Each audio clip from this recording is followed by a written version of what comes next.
California state lawmakers and Governor Gavin Newsom have one big responsibility, and that's to figure out how to spend taxpayer dollars. Joining us now is California legislative analyst Gabe Pedik, whose office advises the state legislature, as well as H.D. Palmer, the Deputy Director of External Affairs for the California Department of Finance, Governor Newsom's Department of Finance. Thank you both so much for being here. Thanks for having us. Thanks for the invitation. Yeah, Gabe, I want to start with you. This week, your office released its budget outlook, which is sitting here on the desk. You're projecting an $18 billion budget shortfall for the upcoming year, and you also raised some red flags about the state's structural budget. But for the everyday Californian who is relying on their state lawmakers to figure this out, essentially, what is your message to them? Well, the message to the everyday Californian is that currently tax collections are coming in quite strongly. And that's reflected in our outlook in the sense that over the budget period that we're looking at, revenues would be up $11 billion relative to what was assumed before. However, on the expenditure side, the costs are running at a higher rate than the growth in expenditures. And so in our estimates, they're about 16 billion higher. And so, 16 billion higher in revenues, but only 11 billion higher in 16 billion in higher expenditures and only 11 billion higher in revenues is 5 billion in additional expenditures. And when you add it to the deficit we were looking at back in June of 13 billion, you get to 18 billion. And then I think maybe the bigger issue is that we have some concern about the sustainability of the recent tax collections. They seem to be fueled very much by what's going on in the stock market, all the enthusiasm around AI. And we are concerned that that's not likely to be sustainable. And so our revenue forecast is lower than it would be if we were just assuming those trends continued the way they have been throughout the year. So the state is essentially at this moment spending more money than it is bringing in potentially in the scenario that you've laid out. That's the trajectory that they're on at this point. Okay. Yeah. HD, does the Department of Finance agree with this assessment so far? We would agree in a couple of different areas. One, that the pressures that Gabe and his team have outlined are ones that we've underscored and the governor has underscored throughout the year. Things like record levels of uncertainty from the federal government in terms of policy, extreme volatility in the stock market, a perennial issue for us, and growing costs and caseloads for a number of our key state programs, such as Medi-Cal, the state's version of Medicaid that provides health care to about 15 million Californians, 1 out of every 3. So those pressures we think are going to continue. We will likely have some slightly different numbers in the governor's budget when that comes out in January. But we too have projected that we have long-term shortfalls that we do need to address. And the governor will have his proposal for how to deal with these challenges come the first week in January. HJ, I would just want to stay with you because, Mr. Pedik, the LAO's outlook basically says this is a critical moment. We've reached a critical point where lawmakers and the governor will essentially may have to either cut spending or potentially find other ways to raise revenue, raise taxes, essentially. When we spoke earlier this week, you noted that the governor may go in this direction of trying to control spending. Right. He has been clear in years past that he does not want to raise taxes, but are there any specific programs that the Department of Finance might recommend to him? There are a range of options that we will have for him. I'm not going to get ahead of what kinds of decisions the governor is going to make after Thanksgiving. That would fall under the category of what one of my former bosses called a career move, and that wasn't meant for positive professional development. So I'm not going to get ahead of what he's going to decide, other than we will present a range of options for him to consider, and then given where we think the budget outlook is going to be, again, it will be slightly different, we believe, as it always is, from where the LAO's estimates are for a number of reasons. He'll make his decisions, but I'm not going to get ahead of what he may or may not do, just because we're still in the process of finalizing and fine-tuning our forecasts and our estimates. Gabe, I know the LAO stopped short of making specific recommendations to the legislature, but can you provide maybe any broad programs, broad areas that the LAO may recommend in the months to come? Yeah, well, what I think I could offer are some thoughts on the approach that we think the legislature should take. And it reflects the fact that in recent years, that this will be the 4th year in a row where the state's faced a deficit. And in the past 3 years, a lot of the solutions to the deficit have involved some what we call one-time solutions, shifting funds around, borrowing money internally from other funds of state government and that sort of thing, drawing down on the state's budget reserves.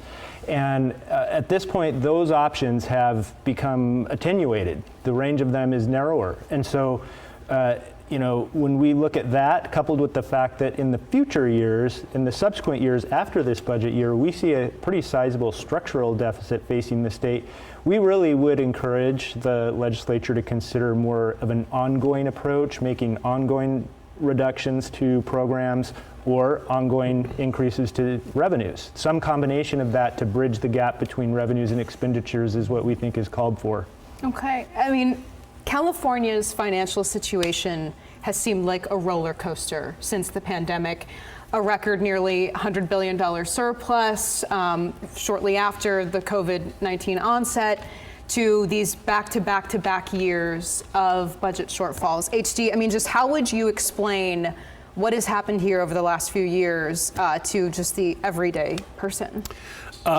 You're right. There's never a dull moment in our job at the Department of Finance and in Gabe's, in his teams, just because it is so volatile and things are changing, and because we are such a big entity, 40 million people, the fourth largest economy in the world if you just took our GDP alone. So there are a lot of factors that affect us that can change us very quickly that other states don't face.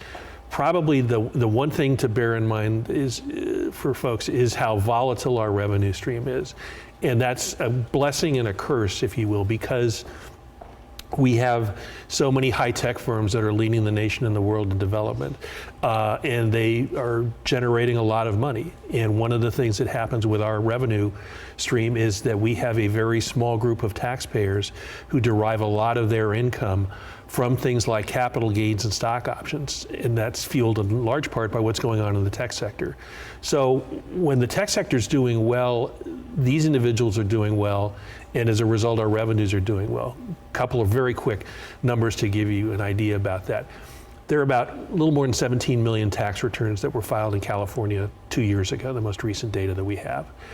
You just take 1% of those returns, and they generated over 36% of all of the revenue that was provided in personal income tax.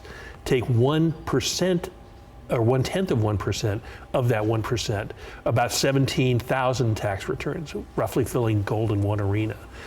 They projected that about $17 billion came from just that 1/10 of 1%. So small swings in the fortunes of those narrow bands of taxpayers can have dramatic swings both up and down in terms of our revenue. That's one of the reasons that the legislature adopted changes to the so-called rainy day fund, Proposition 2, to put more money into that account and make it harder to draw out of it when we're in a downturn. So there is a certain amount of an insurance policy or a shock absorber that's there. Gabe referred to that in terms of the withdrawals from the rainy day fund, but that is not the only issue that we have to deal with in terms of trying to address whatever next year's shortfall may be, as well as the long-term problem that Gabe has outlined. Gabe, I see you nodding your head here. I mean, do you pretty much agree with that? And should the state rely so much? I mean, is there a way that all of this could be restructured to maybe not have so much volatility, so much unpredictableness when it comes to how much money the state is bringing in? Well, certainly there's a way, but over the years, I mean, the voters and the policymakers have weighed in multiple times to land on the kind of structure that we have that HD just highlighted. And I think at this point, we're kind of living in the world that we have. And our advice is to acknowledge the fact that we've had a really good run with this personal income tax.